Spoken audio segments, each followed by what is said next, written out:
সুপ্রিয় দর্শক, স্বাগত জানাচ্ছি প্রবাসী মুখের ১৬৩তম পর্বে। সাথে আছি আমি মোস্তফা ফিরোজ। আপনারা জানেন প্রবাসী বাংলাদেশিদের নানা সমস্যার সম্ভাবনা, সুখ দুঃখ, হাসি কান্না এইসব বিষয় নিয়ে আমরা প্রতি সপ্তাহে এই অনুষ্ঠান আয়োজন করি। আর এই অনুষ্ঠান তাদের জন্য যারা দেশকে ভালোবাসেন এবং বিদেশে থেকে যারা দেশে রেমিটেন্স পাঠিয়ে দেশের অর্থনীতিকে শক্তিশালী করেন। দর্শক, আর এই অনুষ্ঠানে দুজন অতিথি উপস্থিত আছেন, দুজনই প্রবাসে থাকেন। আমি পরিচয় করে দিচ্ছি। আমার এই প্রান্তে আছেন অস্ট্রেলিয়া প্রবাসী, তিনি একজন ব্যবসায়ী এবং একই সঙ্গে তিনি বাংলাদেশ থেকে একটি পত্রিকার সম্পাদকও, দৈনিক ভোরের কলাম। উনি হচ্ছেন মোহাম্মদ ইকরামুল হক, অস্ট্রেলিয়ার পার্থে থাকেন। পাশে আছেন HM জাহাঙ্গীর জাহান, তিনিও একজন ব্যবসায়ী এবং একই সঙ্গে আল গাসিমের বাংলা ভিশনের প্রতিনিধি। দুজনকেই স্বাগত জানাচ্ছি। দর্শক, আমরা অনুষ্ঠান শুরু করব, তবে শুরু করার আগে আমরা একটি নেগেটিভ একটা স্টোরি দিয়ে আমরা শুরু করতে চাই, যেখানে আমাদের কাতার প্রতিনিধি শরীফউদ্দিন সন্দীপী জানাচ্ছেন যে কিছু অসাধু বাংলাদেশির কারণে সেখানে প্রবাসী বাংলাদেশিদের ভাবমূর্তি নষ্ট হচ্ছে। আমরা রিপোর্টটি দেখে আসি। বিশ্বের প্রথম ধনী রাষ্ট্র হিসেবে খ্যাত মধ্যপ্রাচ্যের দেশ কাতার। আইনকানুনের দিক দিয়েও কাতারের সুনাম রয়েছে। মুসলিম দেশ হয় বাংলাদেশের সাথেও কাতারে রয়েছে বন্ধুত্বপূর্ণ সম্পর্ক।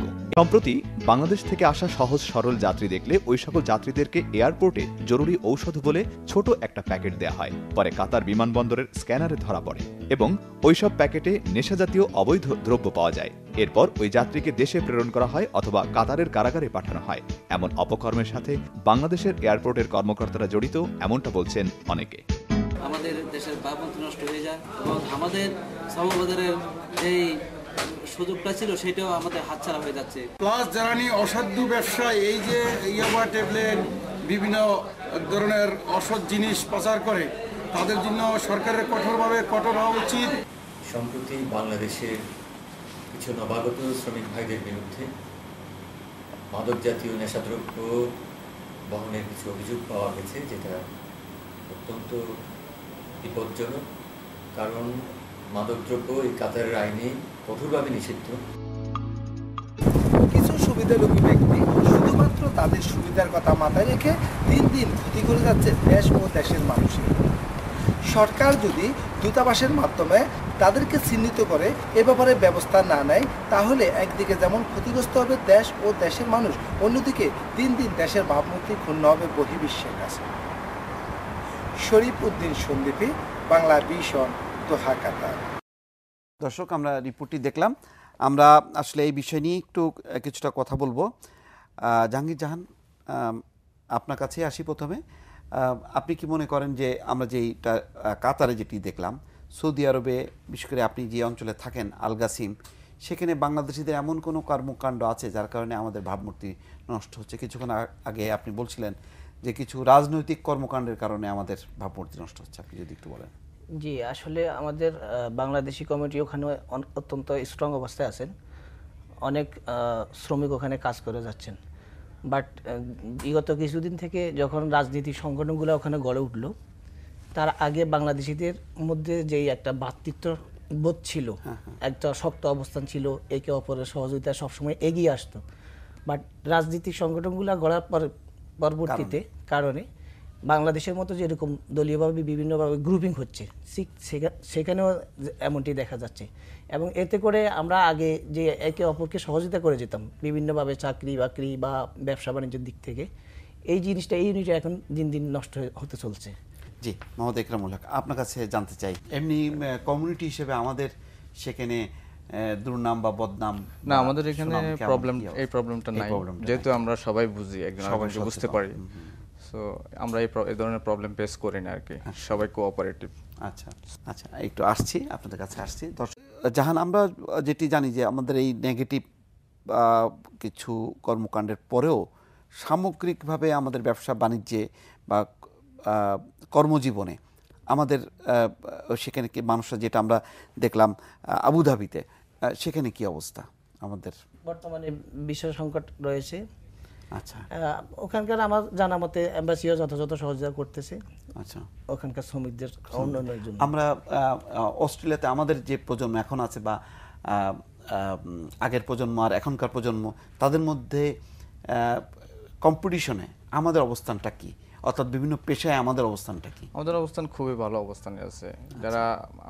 যারা যাচ্ছে অস্ট্রেলিয়াতে, বাংলাদেশের যে ক্রিম যারা বুয়েট থেকে যাচ্ছে, বিআইটি থেকে যাচ্ছে, ঢাকা ইউনিভার্সিটি থেকে যাচ্ছে, ইউনিভার্সিটির স্টুডেন্টগুলা, তো এখানে ওরা যেরকম অস্ট্রেলিয়া কিন্তু ওরা তেমন একটা ইয়ার 11 পর্যন্ত কমপ্লিট করে এরা কাজে চলে যায়।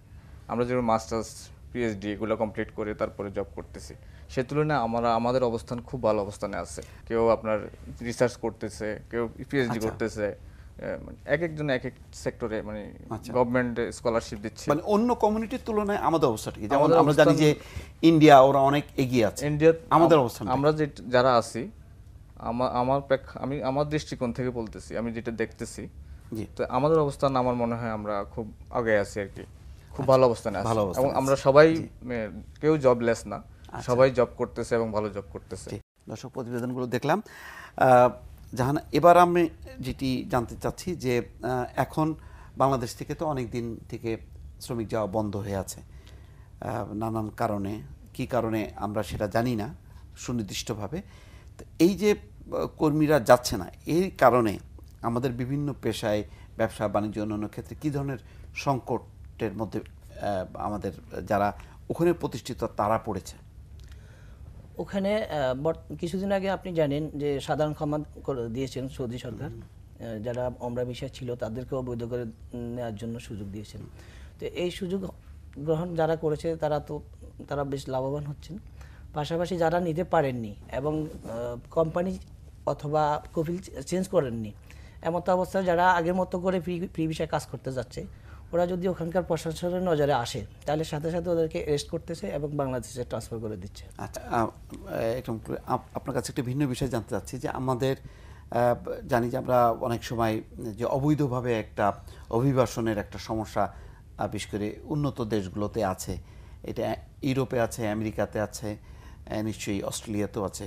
সেই অবস্থানটা কি, অর্থাৎ অবৈধভাবে কেউ যে কি থাকছে কিনা, থাকার পর রাজনৈতিক আশ্রয় চাচ্ছে কিনা, এই ধারাটা ট্রেন্ডটা কেমন এখনো? এখন আগের মতো নাই আর কি, আগে ছিল।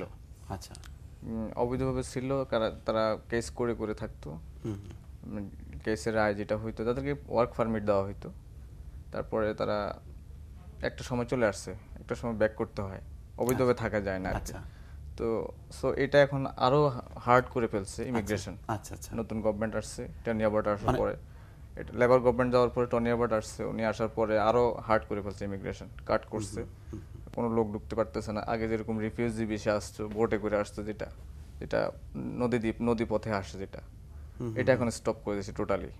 আসছি আপনার কাছে আবার। দর্শক, আমরা এখন দেখব একটা সাফল্য, সেটি হচ্ছে সৌদি আরবের জেদ্দার পিয়ার আহমেদ। আমাদের অনুষ্ঠানের আমরা শেষ পর্যায়ে এসেছি। জাহানের কাছে সংক্ষিপ্তভাবে আমরা জানি, এই যে আমরা পিয়ার আহমেদের যেই চিত্রটি দেখলাম, এই চিত্রটা কি মানে আমরা যদি ধরি যে এটা শুধু একজন পিয়ার আহমেদ না, এরকম অসংখ্য পিয়ার আহমেদ এখন জন্ম নিচ্ছে, এবং এর ফলে তারা কি তাদের যে অর্জিত অর্থ উপার্জন সেটা দেশে কাজে লাগাচ্ছে কিনা তারা? এই পিয়ার আহমেদের যে রিপোর্টটা দেখলাম, এটা নিঃসন্দেহে প্রশংসার দাবিদার, এবং বাংলাদেশিরা যদি একটু উৎসাহ পায়, কাজে একটু সহযোগিতা পায় ওখানকার স্পন্সরদের দিক থেকে, তাহলে ওরা অনেক উন্নতি করতে পারে ব্যবসা বাণিজ্যের দিক থেকে। পাশাপাশি একজন প্রতিষ্ঠান খোলার পরে কয়েকজন শ্রমিকেরও কর্মসংস্থান হয়। আমাদের একদম হাতে সময় নেই, শেষ পর্যায়ে আপনার জানতে চাচ্ছি, অস্ট্রেলিয়ায় যারা আপনারা ইমিগ্রেন্ট হয়েছেন, তারা কি স্বপ্ন দেখেন দেশে ফেরার? আমরা আসলে স্বপ্ন দেখি, দেশকে মিস করি সবসময়। কারা মিস করেন? যারা এখনকার প্রজন্ম, কিন্তু আগে যারা আপনারা গেছেন তারা হয়তো স্বপ্ন দেখেন, কিন্তু আপনাদের যারা প্রজন্মে যারা আসতেছে তারা হয়তো চিন্তা করতেছে আমরা এখানে থাকতে পারলে মনে হয় যেন খুব ভালো লাগবে বা ভালো ফিল করবে। মোহাম্মদ একরামুল হক এবং জাহাঙ্গীর জাহান, দুজনকে ধন্যবাদ জানাচ্ছি। দর্শক, আমরা অনুষ্ঠান শেষ করব। শেষ করার আগে আমরা দেখে নেব প্রবাস থেকে পাঠানো কিছু সাংগঠনিক এবং সাংস্কৃতিক খবরাখবর।